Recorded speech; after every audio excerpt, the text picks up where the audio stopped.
Downside for the US dollar may be limited from here. While payrolls have once again fueled expectations for aggressive rate cuts, broader economic data continues to show resilience, and fears over Fed independence look overstated at this stage.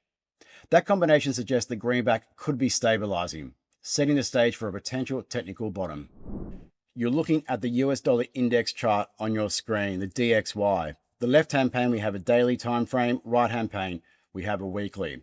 And the price action over recent days suggests that we may have seen a near-term bottom. If you look at the daily time frame, we've printed what's called a piercing pattern. The price gap lower, set fresh lows, and then reverse hard. And that was on the day of the Federal Reserve meeting. And then we've seen follow-through buying in the period since. But when you look at the weekly time frame, we've got what's called a hammer candle. Granted, the week is not finished yet, but as things stand right now, that too is a reversal pattern. I've labeled other reversal patterns that we've seen on the DXY weekly, and a lot of the time they provide a reliable signal as to what's coming in the weeks and sometime months ahead. So if this week's candle finishes around these levels, it would suggest that perhaps we've seen a near-term bottom. From an historic standpoint, we've seen this playbook before. In 2024, weak payrolls data convinced markets and the Fed that the labor market was cracking, only for be proven a false signal. Rate cut bets were slashed and the dollar surged 10% in the months that followed.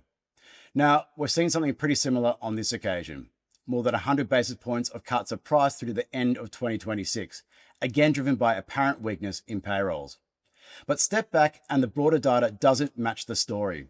Retail sales are strong, jobless claims have just fell to multi-year lows, and unemployment is holding steady. That's hardly a case for sharply lower interest rates.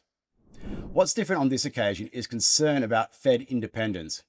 Markets fear that policy could be set based on politics, with lower rates and even tools like yield curve control being deployed. But the latest Fed meeting suggests those risks may be overstated. Yes, new Governor Stephen Moran pushed for a bigger cut, but he was well and truly on his own.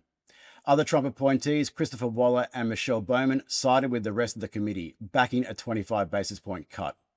That tells us that policy is still anchored in the data, not politics.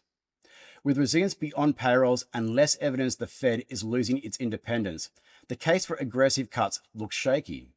That limits how far the dollar's downtrend may extend from here.